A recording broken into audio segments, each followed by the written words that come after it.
ایک جوان کو شرارت سوجی اور اس جوان نے اس بوڑھے کی مزہ لینے کے لیے، ان کا مذاق اڑانے کے لیے کہا، بڑے میاں کیا ڈھونڈ رہے ہو؟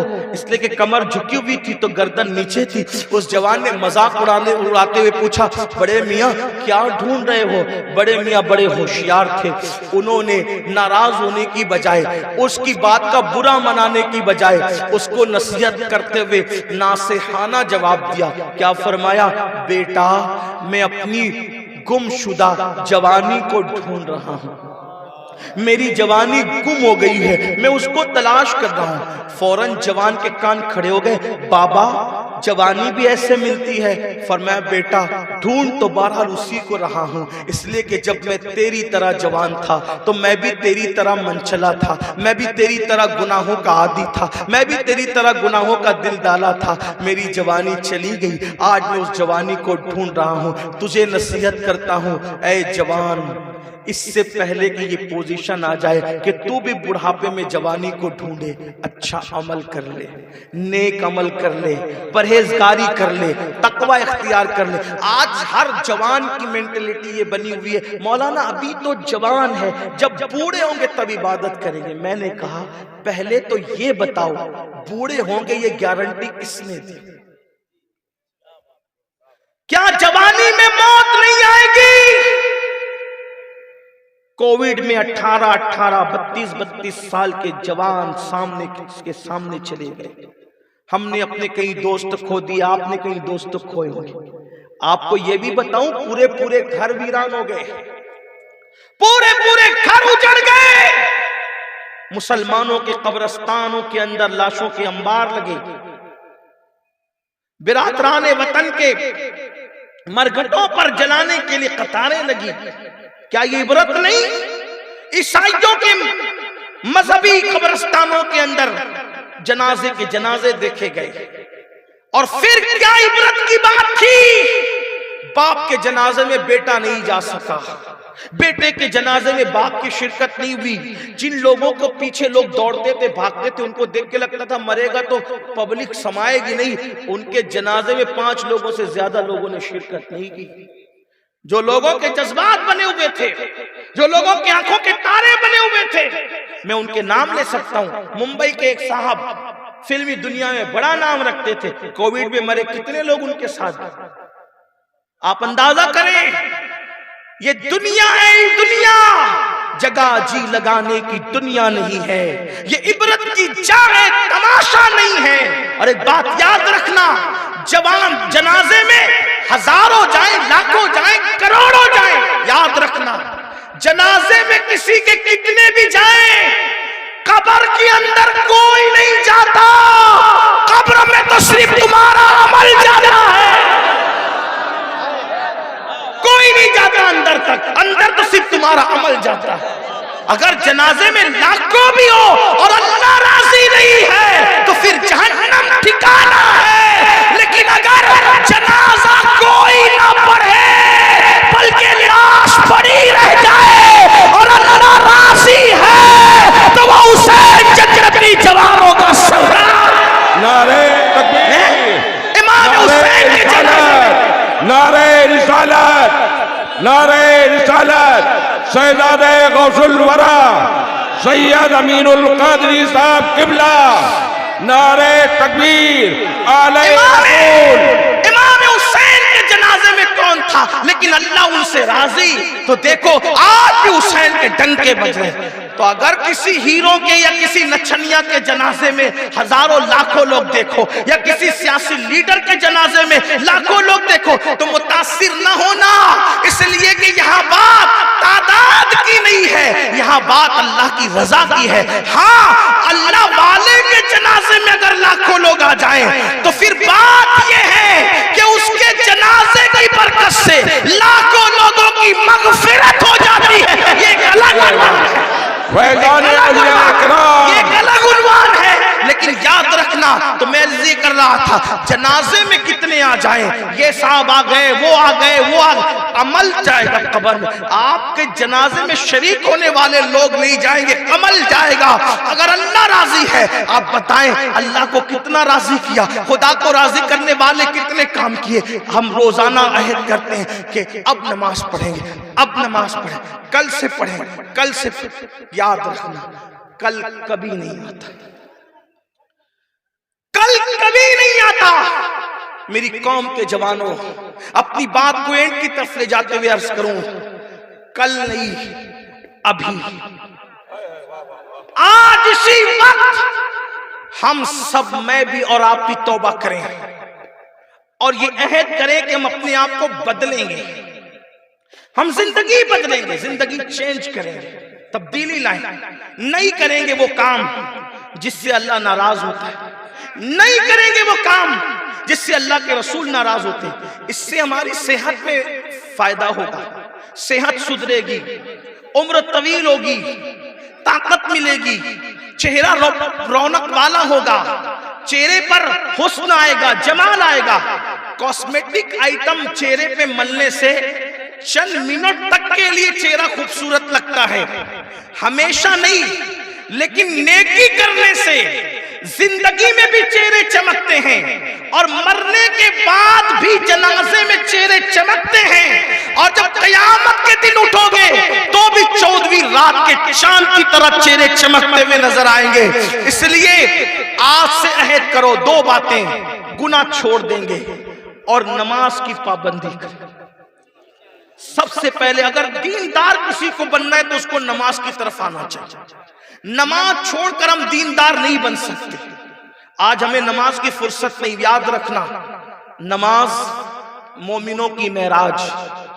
نماز, صحابہ کہتے تھے کہ مسلمان اور کافر میں ہم فرق کرتے تھے نماز کی وجہ سے. رسول اللہ صلی اللہ علیہ وآلہ وسلم کے دور میں جو نماز پڑھتا تھا ہم اس کو مسلمان سمجھتے تھے. اب آپ بتاؤ ہم جو وہ کیا کیا بن گئے, ادیب بنے, خطیب بنے, یہ بنے, وہ بنے, برکاتی, اشرفی, رضوی, حشمتی, ہم سب بنے, سنی بن گئے, اپنے آپ کو جنتی بھی کہہ رہے ہیں. میں کہتا ہوں سب بنے میرے بھائی, کیا رسول اللہ جیسا مسلمان بنانے آئے تھے ہم ویسے مسلمان بھی بنے؟ آپ بتائیے. میری آج کی گفتگو اپنے عاشقان رسول بھائیوں سے ہے. بتاؤ سب بنے, مسلمان بھی بنے جیسا مسلمان حضور بنانے آئے تھے. مجھے کسی پہ کوئی اعتراض نہیں, لیکن بتاؤ ہم مسلمان سب کچھ ہے. اقبال نے کہا تھا یوں تو سید بھی ہو, مرزا بھی ہو, افغان بھی ہو, تم سبھی کچھ ہو, بتاؤ کہ مسلمان بھی بنے. بتاؤ صحابہ کہتے کہ ہم فرق کرتے تھے نماز کی وجہ سے, جو نماز پڑھتا ہے مسلمان ہے, جو نماز نہیں پڑھتا مسلمان نہیں ہے.